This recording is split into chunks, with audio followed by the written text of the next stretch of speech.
Welcome everyone to a Fantasy Faire reading of two stories by beloved storyteller Hans Christian Andersen, who was born in Denmark in 1805. This author wrote 156 fairy tale stories, and they've been translated into more than 125 languages.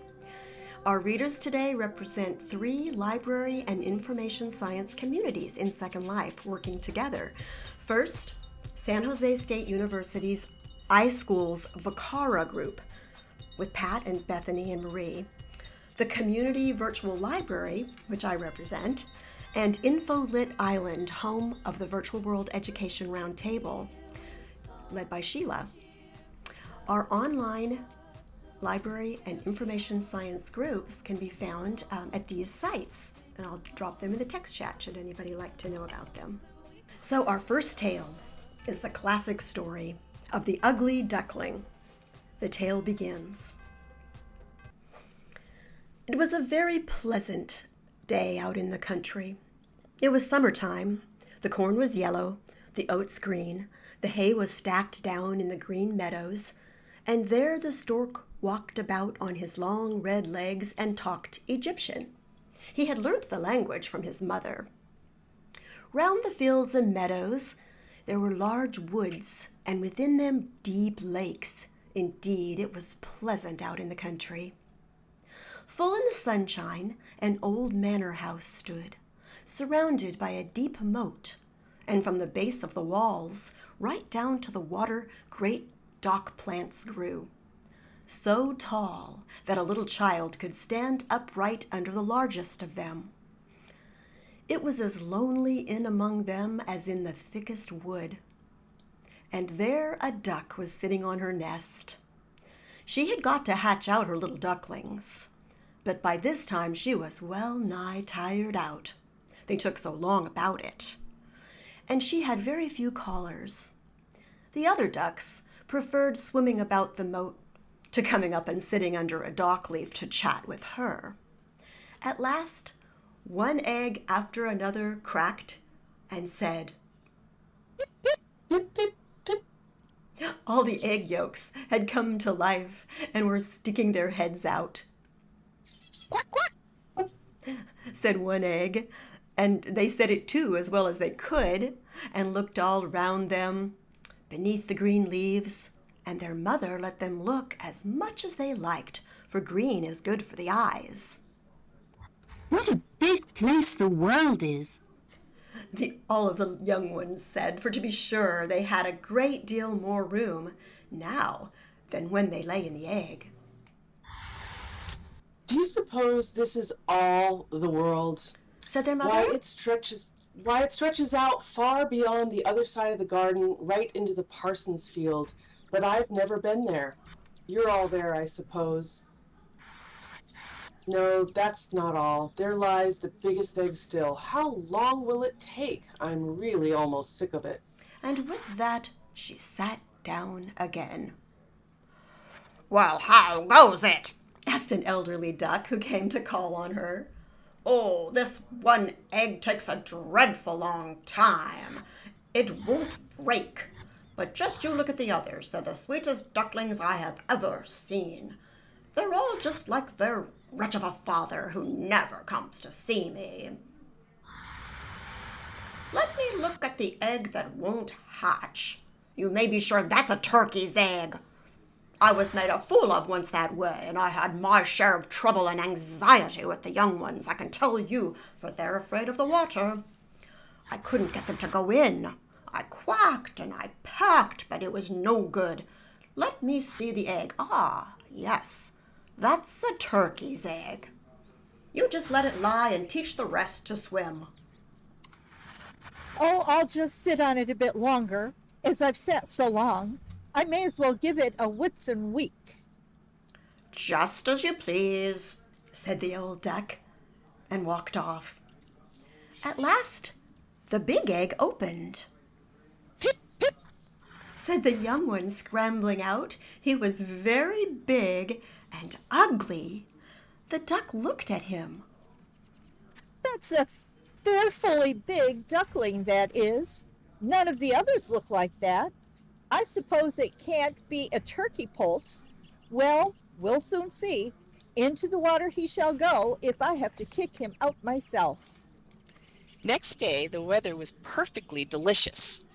The sun shone all over the green docks, and the mother duck and her family came out and down to the moat.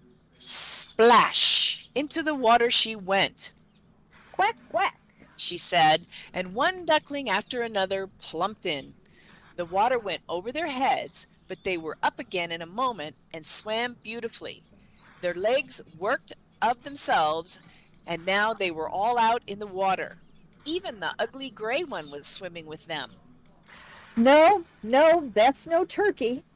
Look how nicely he uses his legs, and how well he holds himself up.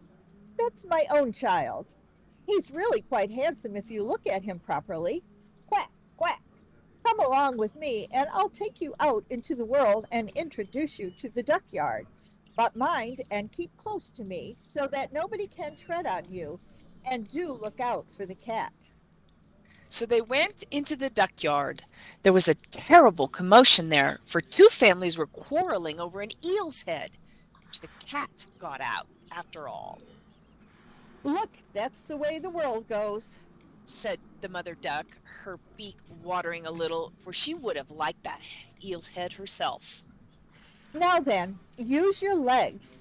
Mind and look alive, and stoop your necks to the old duck over there. She's the most distinguished person here. She's of Spanish descent, so she's something special. And you see, she's got a red rag around her leg. That is an extraordinarily splendid thing, the greatest distinction any duck can have. It means that people can't do without her, and she must be recognized by animals and men alike. Now then, look alive. Don't turn your toes in. A duckling that's properly brought up keeps its legs wide apart like father and mother. Look here. Now then, make a bow and say quack. And so they did. But the other ducks around them looked at them and said quite loud, Look there. Now we've got to have all this mob on the top of us, as if there weren't enough of us already, and ugh, what an object that duckling is. We can't stand him. and a duck rushed at him and bit him in the neck. Let him be. He isn't doing any harm. Yes, but he's too big and odd altogether, Said the other duck who had bitten him. so he's got to be smacked. Those are pretty ducklings that mother has, said the old duck with the rag on her leg. All quite pretty except that one. He hasn't been a success. I could wish the mother would alter him. That can't be done, Your Grace. He's not handsome, but he's a really good disposition, and swims as nicely as any of the rest, even better, I venture to say. I believe he will grow handsome, or perhaps in time he will grow even somewhat smaller. He has lain too long in the egg, and so has not acquired a proper shape. And she picked at his neck and smoothed him down. Besides, he's a drake, so it doesn't matter quite so much. He has, I believe, a good constitution and will win through in the end. The other ducklings are charming. Well, make yourselves at home, and if you happen to find an eel's head, you can bring it to me. So they made themselves at home, but the poor duckling who had come last out of the egg and looked so ugly was bitten and buffeted and made to look a fool by the hens and ducks alike.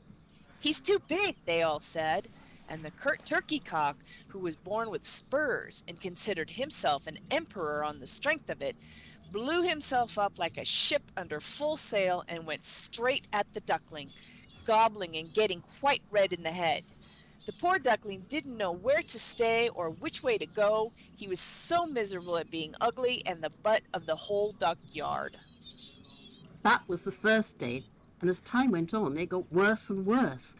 The wretched duckling was chased about by everybody, and even his mothers and sisters were nasty to him and kept saying, I wish the cat would get you, you ugly devil. and his mother said, I wish you'd get right away. and the ducks bit him, and the hens pecked kicked him, and the maid who had to feed the creatures kicked at him. So he ran away and flew over the fence. The little birds in the bushes shot up in the air in fright.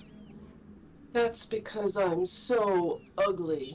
The duckling thought, and shut his eyes, but ran on all the same, till he got out into the wide marsh where the wild duck lived, and there he lay all night, for he was very tired and very unhappy. In the morning, the wild duck flew up and caught sight of their new comrade. "What sort of chap are you?" They asked, and the duckling turned to this side and that, and greeted them as well he could. "You're precious ugly," said the wolf, "but that doesn't matter as long as you don't marry into our family." Poor wretch! He wasn't thinking much about marrying, as long as he could be allowed to lie among the reeds and drink a little marsh water. There he lay 2 whole days, and then came a pair of wild geese, or rather wild ganders, for they were both he's. They hadn't been hatched out very long, and so they were particularly lively.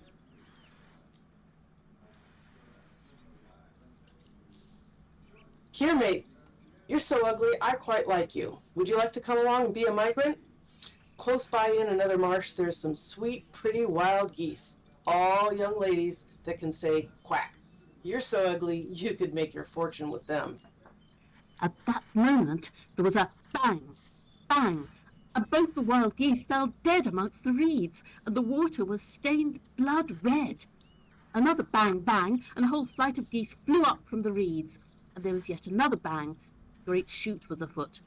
The sportsmen were all round the marsh, some even sitting up amongst the branches of trees that stretched out over the reeds. The blue smoke drifted like clouds in among the dark stems and hung far out over the water. The dogs went splash, splash into the mud, and the reeds and rushes swayed hither and thither. It was terrible for the wretched duckling, who was bending his neck to get it under his wing. When all at once, close to him, there was a fearful big dog with his tongue hanging right out of his mouth and his eyes shining horribly. He thrust his muzzle right at the duckling and showed his sharp teeth, and then, splash, off he went without seizing him. Oh, thank goodness. I'm Sighed the so duck. ugly. I'm so ugly, the dog doesn't even like to bite me. But there he lay perfectly still, while the duck shots rattled in the reeds and gun after gun banged out. It was well on in the day before all was quiet, but the unhappy bird dared not get up even then. He waited several hours yet before he looked about him, and then he hurried away from the marsh as fast as ever he could, running over fields and meadows, and such a wind got up that he had hard work to get along. Towards evening, he was near a poor little cottage. So crazy was it that it didn't know which way to tumble down, so it remained standing. The wind howled so fiercely round the duckling that he had to sit down on his tail to keep facing it, and it grew worse and worse. Then he noticed that one hinge of the door was gone, and it hung so crooked that he could slip indoors through the crack, and so he did. Here lived an old woman with a cat and a hen. The cat, whom she called Sunny, could set up his fur and purr, and also throw out sparks. But for this he had to be stroked backwards. The hen had very short little legs, and was consequently called Chicky Shortlegs. She laid good eggs, and the woman was as fond of her as of a child of her own. Next morning, the strange duckling was noticed at once, and the cat began to purr, and the hen to cluck. "What's the matter?" said the old woman, looking all about her, but her sight wasn't good, so she took the duckling for a fat duck that had strayed away. "That's the splendid catch. Now I can have duck eggs, if only it isn't a drake. We must make sure of that." So the duckling was taken in on approval for 3 weeks, but no eggs came. The cat was the gentleman of the house, and the hen the lady, and they always talked of we and the world, for they considered that they were half the world, and much the best half. It seemed to the duckling that some people might think differently, but this the hen could not tolerate. Can you lay eggs? Said the old lady. No. Then you kindly hold your tongue. And the cat did. Can you put up your fur or purr or give out sparks? No. Then you've no call to have an opinion when sensible people are talking. So the duckling lay in a corner and was in the lowest spirits. He began to think of fresh air and sunshine, and such a strange longing to swim in the water came on him that he could not help telling the hen. What's the matter with you? The old lady asked. You've nothing to do. That's why you get these fancies. You just lay some eggs or purr, and they'll pass off. But it is so delicious to float on the water, said the duckling. So lovely to get it over your head and dive right down to the bottom. Oh, yes, most delightful, of course. Why, why, you're absolutely mad. Ask the cat. He's the cleverest man I know, whether he enjoys floating on the water or diving down. I say nothing of myself. Why, ask your mistress, the old woman. There's no one in the world cleverer than her. Do you suppose she wants to go swimming and getting the water over her head? You don't understand me, said the duckling. Well, if we don't understand you, who's going to understand you, pray? We never will never be cleverer than the cat and the woman, to say nothing of me. Don't give don't give yourself airs, child, but thank your Maker for all the kindnesses people have done you. Don't you live in a warm room among company you can learn something from? But there, you're a rubbishy thing, and there's little entertainment in your company. You may take it from me. I mean well by you, and I'm telling you home truths, and that's how people can see their true friends. Now, do take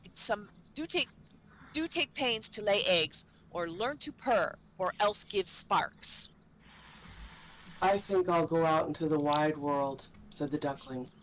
Very well, do, said the hen. So the duckling went off and swam on the water and dived into it. But he was looked down upon by all the creatures because of his ugliness. Autumn now came. The leaves of the wood turned brown and yellow, the wind caught them and made them dance about, and above the sky looked cold, where the clouds hung heavy with hail and snow, and on the fence the raven perched and cried, Caw, caw. for the mere cold.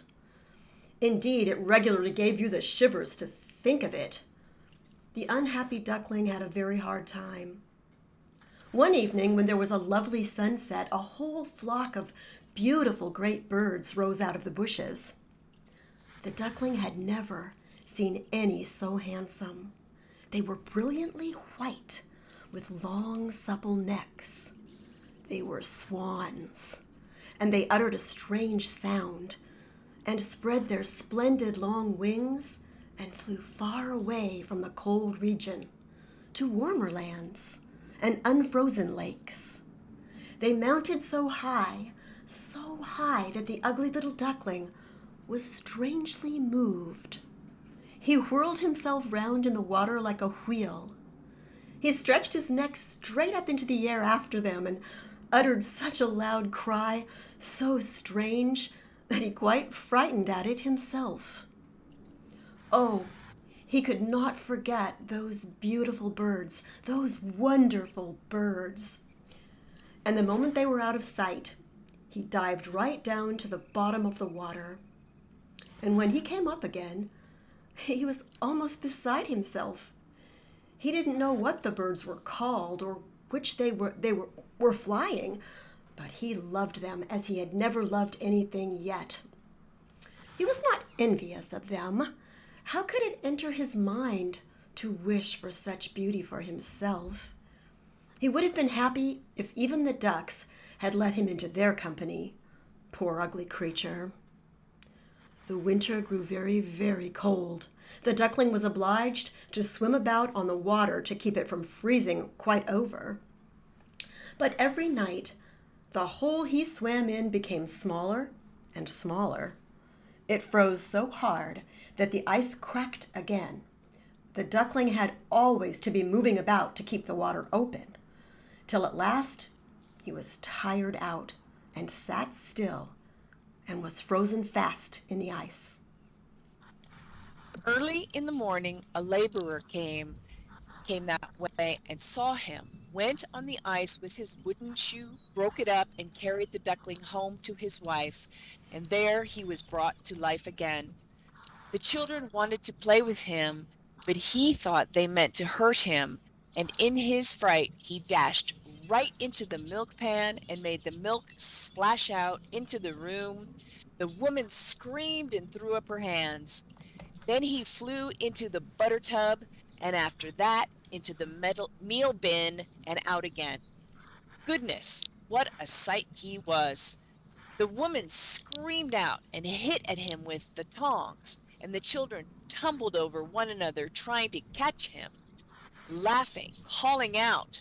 By good luck, the door stood open, and out he rushed into the bushes on the new fallen snow, and there he lay almost in a swoon. But it would be too sad to tell of all the hardships and miseries which he had to go through that hard winter. When the sun began once more to shine out warm and the larks to sing, he was lying among the reeds in the marsh, and it was the beautiful spring. Then, all at once, he lifted his wings, and they rustled more strongly than before, and bore him swiftly away. And before he knew it, he was in a spacious garden where there were apple trees in blossom, and sweet-smelling lilacs hung on long green boughs, right down to the winding moat. Oh, it was lovely here, and fresh with spring. And straight in front of him, out of the shadows, came three beautiful white swans with rustling plumage floating lightly on the water. The duckling recognized the splendid creatures, and a strange sorrowfulness came over him. I will fly to them, these royal birds, and they will peck me to death, because I, who am so ugly, dare to approach them. But it doesn't matter. It's better to be killed by them than to be snapped at by the ducks and pecked at by hens and kicked by the servant who looks after the poultry yard and suffer all the winter. So he flew out into the open water and swam towards the stately swans, and they saw him and hastened with swelling plumage to meet him. Yes, kill me.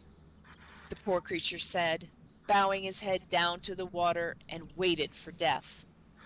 But what did he see in the clear water?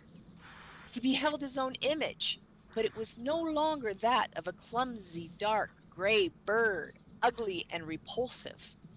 He was a swan himself. It doesn't matter in the least if you were born in the duck yard, if only you've lain in a swan's egg. It really delighted him now to think of all the hardships and adversities he'd suffered. Now he could rightly discern his good fortune and all the beauty that greeted him. The great swans swam round him and caressed him with their bills. Some little children now came into the garden and threw bread and corn into the water, and the smallest of them cried, "There's a new one." and the others called out in delight, "Yes, there's a new one come." They clapped their hands and danced about and ran to their father and mother. More bread and cake was thrown into the water, and everyone said, "The new one is the handsomest of all. How young and beautiful he is." And the elder swans bowed before him. At that he felt quite ill at ease, and covered his head with his wings, and knew not what to do. He was more than happy, and yet not proud, for a good heart is never puffed up. He thought how persecuted and depressed he had been, yet now he heard everyone saying he was the most beautiful of all birds. And the lilacs bowed their branches down to the water, and the sun shone warm and pleasant, and his plumage ruffled, and he raised his slender neck, and from his heart he said joyfully, Such happiness I never dreamed of when I was the ugly duckling. And now we have another wonderful story for you, which is the 12 Dancing Princesses. And I believe this was gathered by the Brothers Grimm. So let's get started. There was a king who had 12 beautiful daughters. They slept in 12 beds, all in one room. And when they went to bed, their doors were shut and locked up, but every morning their shoes were found to be quite worn through, as if they had been danced in all night, and yet nobody could find out how it happened or where they had been.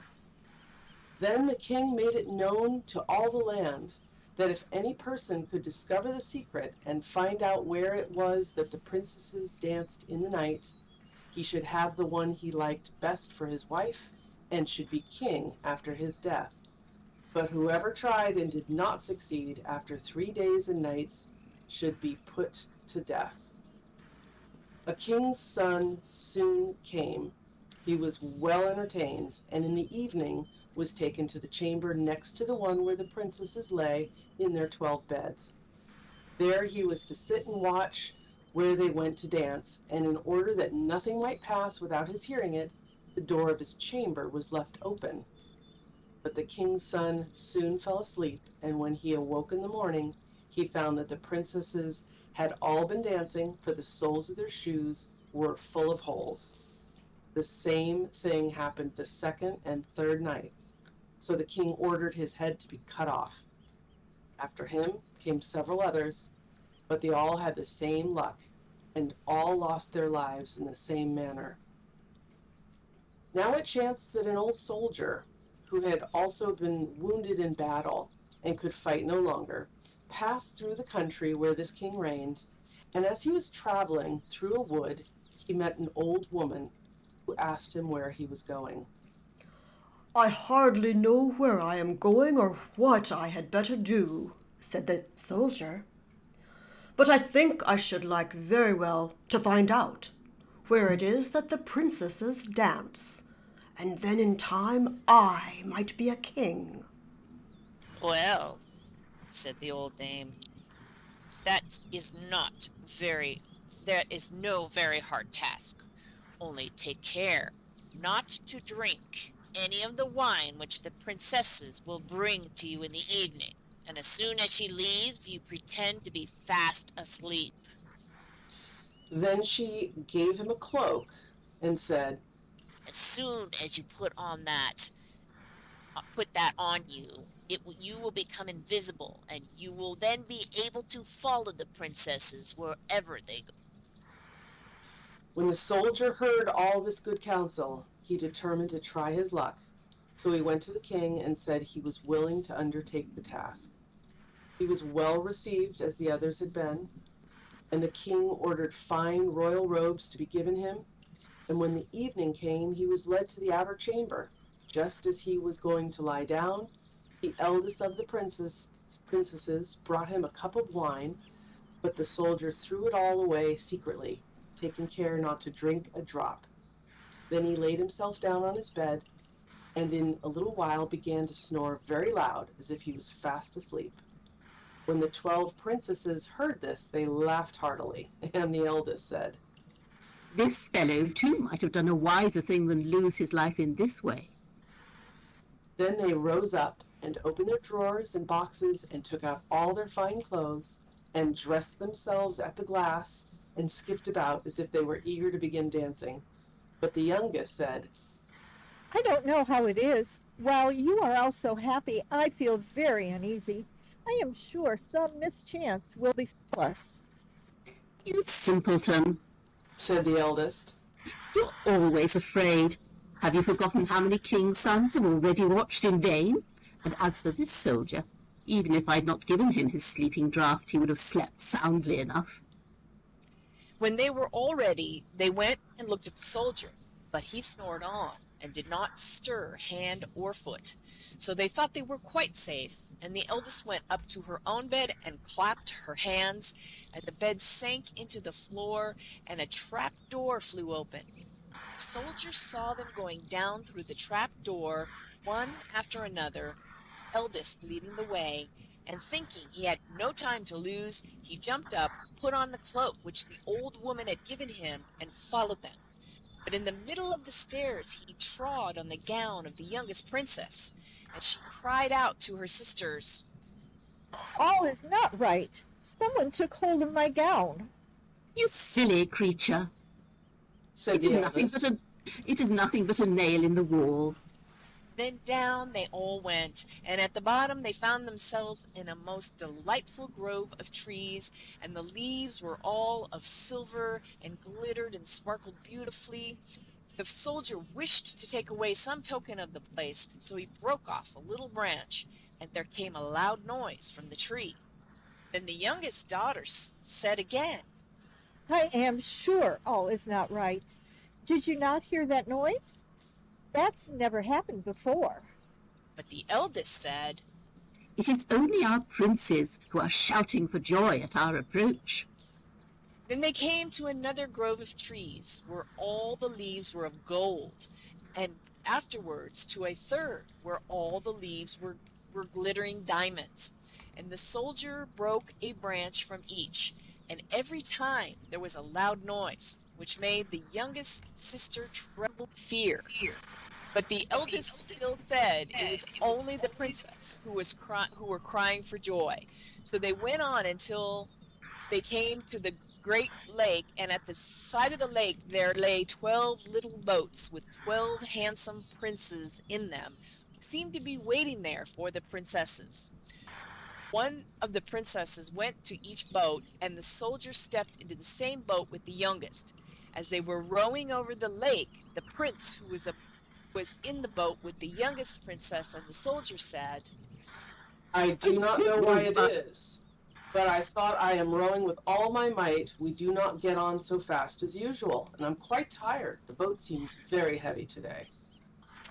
It is only the heat of the weather. said I the feel youngest it. princess. Oh, I feel it very warm too. on the other side of the lake stood a fine, illuminated castle, from which came the merry music of horns and trumpets. There they all landed and went into the castle, and each prince danced with his princess, and the soldier, who was all the time invisible, danced with them too. And when any of the princesses had a cup of wine set by her, he drank it all up, so that when she put the cup to her mouth, it was empty. At this, too, the youngest sister was terribly frightened, but the oldest always silenced her. They danced on till 3 o'clock in the morning, and then all their shoes were worn out, so they were obliged to leave off. The princes rowed them back again over the lake, but this time the soldier placed himself in the boat with the eldest princess, and on the opposite shore they took leave of each other, princesses promising to come back again the next night. When they came to the stairs, the soldier ran on before the princesses and laid himself down. And as the 12 sisters slowly came up, very much tired, they heard him snoring in his bed. So they said, Now all is quite safe. safe. Then they undressed themselves, put away their fine clothes, pulled off their shoes, and went to bed. In the morning, the soldier said nothing about what had happened, but determined to see more of this strange adventure, and went again the second and third night. And everything happened just as before.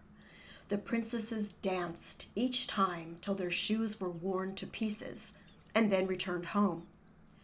However, on the third night, the soldier carried away one of the golden cups as a token of where he had been.